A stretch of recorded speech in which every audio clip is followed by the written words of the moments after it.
The following interview will be hard to digest. You're going to get a peek in someone's life and their hardship from when they're young, and you'll understand and see how they transform and conquered. So before this starts, I would like to offer a warning. Some of the topics and things that are going to be said will be somewhat disturbing. Viewer discretion is strongly advised. And this is Real Talk, no filter. Well, it's interesting that you say that because my childhood is very duplicitous in that it looks one way and in my experience was a completely different way. And now I'm kind of as an adult trying to reconcile those two things because in my mind, they don't go together. So to be perfectly frank, like I grew up with my mom and my three siblings, and the four of us were a close-knit family, and everyone went to college, everyone had successful careers, everyone has family.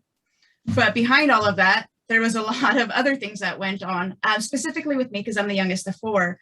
So once everyone grew up and went to college, I was still like 7, 8, 9. So there was a lot of loneliness, I would say, and kind of fending for myself. And I was very good at it. So people kind of just assumed that I was doing okay and didn't really ask questions. And I mean, I love my mom. She did the best that she could. She had 4 kids and it was a single mom. And the story behind that is a whole nother thing that we can talk on in just a second. But I would never say that, she put me in danger, didn't do a good job.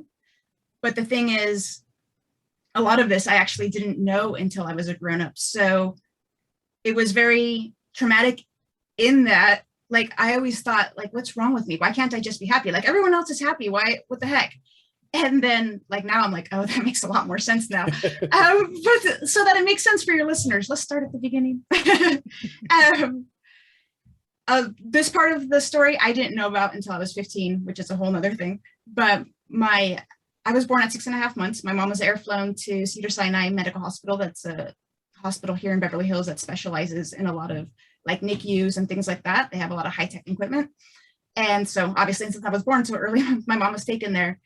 And I came out with absolutely nothing wrong with me. And the doctors were in shock. In fact, I have a magazine cover of me being on the front of the Cedars-Sinai like medical newsletter with like, I can't believe there's nothing wrong with her. And I was there for 13 days with just being monitored. And that's where the K in my name came from because my mom's neighbor, Karen, watched over my brothers and sisters while they were in school. So she put the K in my name for Karen. Gotcha. But to fast forward, the reason my mom went into preterm labor was because my dad was really abusive. I didn't know this. We ended up leaving to my grandparents' house when I was about 1.5 years old. And that was because my dad was threatening her life. And she finally, she is very traditional, very Catholic, a very good person, and was under the belief that, no matter what, you stay with your husband. Well, once she knew that if she passed away, then us kids would be left alone with him and that wouldn't be safe. So that was when she finally stood her ground. Now, to be clear, I'm the youngest of 4. Like I said, my oldest sister is 13 years older than me. So she had been with my dad for 15 years in an abusive environment. So very strong woman. I don't know how she did it. I get why she did it, but I don't know how. So anyway, we moved down to Mexico. That's where my grandparents lived. We lived with, when I was 5.5, we came back up to the States. And I was told that we were coming up here for the summer. I don't know if it was always the plan or if it became the plan once we were here. We ended up staying. And we're all US citizens. Like I said, I was born here. And so it wasn't a matter of, like sneaking across the border or anything like that. But it was just, my siblings were older. They were going to be entering college and high school. And my mom wanted them to get some experience working here and then also like re-up their English and then possibly go to the university here just to have more opportunities when they grew up. Well, when we decided to stay, I didn't know any English. I just knew Spanish. And so my mom, to help me learn English better, made a rule that we don't speak Spanish in the house so that I would be forced to no matter what, speak English. And I think that kind of made the trauma so much worse because that's also when the trauma started. And I'll touch on that in just a second. But because I couldn't talk and tell anybody, I was stuck with these words that I couldn't say because I didn't know how to say them in English. It would have been hard even in Spanish. I'm not saying I probably wouldn't have even told anybody then, but it made it so much more difficult. And I think that was a lot of the difficulty. I remember I used to have a lot of nightmares about like getting lost and not being able to tell anybody that I was lost because I didn't know English. This is like a recurrent nightmare when I was a kid. Yeah. Oh my gosh. But no, what ended up happening is we would go visit my dad on the weekends. Specifically when we first moved up here, we would go frequently. And then over the years, it became less and less. But I repressed these memories until my late 20s that he sexually abused me while we were there. And so I was 5, 6, 7, 8 years old. And it happened over a period of time, which is why there's so many numbers. But that was like the first experience that I had with that type of trauma. And unfortunately, it wasn't the last. My therapist likes to explain it to me, but basically that set me up for a lifetime of being a victim of this type of abuse, because I was like ripe for the picking, if that makes sense. I got trained very early that, you know, you don't rock the boat, you don't speak up, you do other things to make people happy. And so if I'm just going to touch on those type of traumatic moments, when I was 7, 8, 9, I was sexually abused by a babysitter. And then at age 13, my mom had sent me to Mexico for the summer. We went on the flight back. I wasn't flying as a minor. That was the first time I flew as like a regular person, because it's very expensive to fly as a minor. But when you fly as a minor, they put you up front. The stewardesses or flight attendants look over you and everything's good. When you fly as a regular person, you're just a regular person. So I got seated between these two teenage boys, and I was 12, almost 13. So it was August, and I turned 13 in September. And I was, since I had gone on vacation, so to speak, my mom had bought me this whole new wardrobe. I was dressed really cute. At least I thought so. And, you know, first liking of boys and things like that, they were flirting with me. And I was like super excited because they were like 15, 17 years old. There's two of them. And I was flirting back. Honestly, I was. And all of a sudden they started getting very handsy, and I didn't know what to do. And like I said, I had repressed the memories from when I was a kid. I just remember sitting there going like, what do? I can't. I froze, and in my mind I was saying, you know, stop, no. And I think the only thing that came out of my mouth was, we can't do this, there's too many people around. Like, that was my only excuse. Not that I don't want to do this, which I didn't, but it was like I couldn't use myself as a reason not to, because that wasn't available to me. But I could look around and say, like, there's all these people here, you can't do this right now. And I remember there was a little kid in the seat in front of us, and he kept looking through the cracks, and I kept going, look, he's watching. And the person's response was, well, they have to learn sometime. And I remember, like, obviously this was 25 years ago, and that like one line still rings around in my head, because I don't know what that kid saw, but I don't like it. To be fair, and to be perfectly honest, there was a blanket and nothing ever went like under the clothes, but I was extremely uncomfortable and totally trapped. And that's why I don't ride in the middle seat of an airplane. Like, I'd rather pay $100 extra and be in the aisle than be either the window or the middle. Like, no joke. But the flight attendants would walk by, and I remember just looking at them, like going like, please help me. But I didn't say, please help me. And I remember I got up to go to the bathroom. I don't know why I didn't tell anybody, but I guess I just didn't really know what to say. And so that was their trauma. None of these did I ever tell anybody about, not a single person. Until recently, obviously, because here I am. But when I was about to turn 15 in the Spanish culture, that's when you become like an adult. It's kind of like the Sweet 16, but there's 15. It's a quinceañera, for those of you who are familiar. Yep. And so when I was about to turn 15, I was in the car with my mom driving back from a band competition, because I was the total band nerd. And all of a sudden she's like, Mija, you're going to be 15. So you should there's some things that you need to know. And she went into this whole like explanation of who my dad was to her, like how abusive he was, and the whole story of like, you know, fleeing him. And up until that point in my mind, because I had already blocked out the stuff from when I was a kid, he was like this knight in shining armor who used to come and take us to Disneyland and take us shopping and give us toys and clothes and all kinds of stuff. So I just remember sitting there, like staring at the window. I didn't know what to say or what to do. And like my whole world was falling apart. And I think like that was the first time that I can remember having like a panic attack, but it's like, I would only ever do it in my head. I couldn't react physically because I didn't share that kind of stuff with my mom. One thing that I kind of skipped over is when we were kids, because I think my mom had such a hard time with my dad and things like that. My siblings were very protective of her. So it was so not okay to like express emotion in our house. And it was very much like, everything stays on the surface, you're fine. Like, don't ask, don't tell, don't say, I don't want to know, just be happy. And it wasn't ever expressed that way, but that's the way that I felt it. And I'm sure they would have been there for me had I actually said anything, but I felt like I couldn't.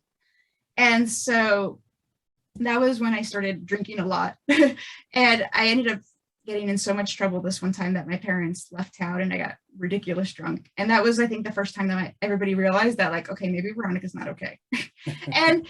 But she got me into counseling, and I saw the youth pastor where I had my youth group, and I got really close to him and some friends at youth group. And so I wouldn't say I became like super Christian, but it kind of gave me a foundation, and I was able to kind of just like, okay, let's forget about everything. And now we're going to focus on school and this, and we're good.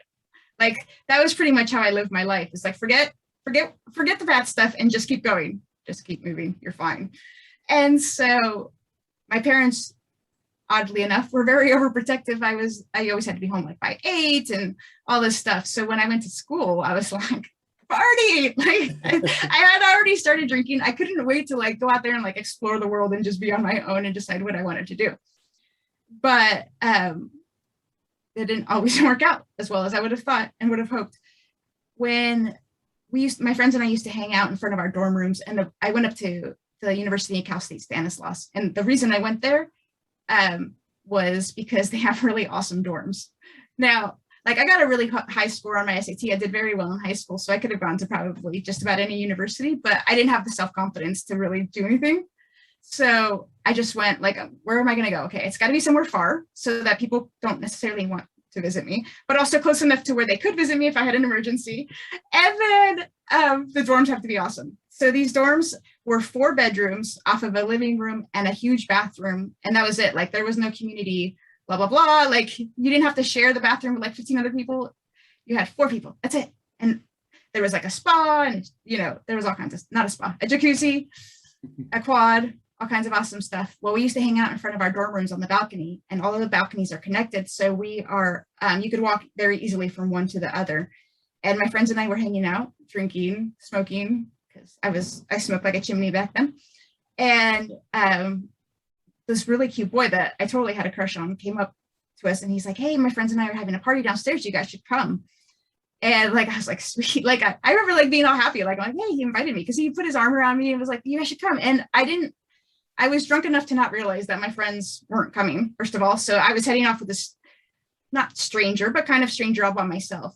But I should clarify to say, like, we knew him well enough that he didn't feel like a stranger to me. Like, he would come hang out with us a lot. And like I said, I was a smoker, and he would bum cigarettes off me all the time. So it wasn't like, oh my gosh, I went off with this guy. But we went down to this party, and very quickly the room emptied.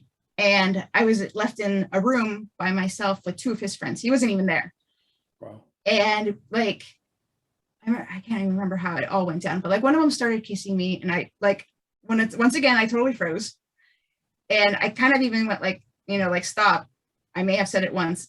I know I said it a bunch in my head, but it never actually made it out of my mouth, I think, after that. So I would never say, like, I never wanted to press charges or anything like that, because I could never be 100% sure that they knew that I wasn't compliant. You know what I'm saying? I think I was so locked up in myself because of everything else that I couldn't respond. And I know people know fight and flight responses for like trauma, but there's fight, flight, there's also fawn and freeze. So freeze is when you can't do anything. Fawn is where you go along with whatever's going on just to make people happy so that you can escape.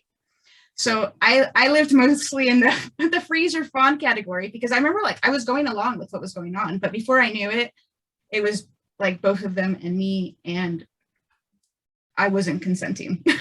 And like, the big R word, you know, but like I said, I wouldn't ever classify it as that, because I'm not sure they knew, but internally it felt like that. And I was in the room with them.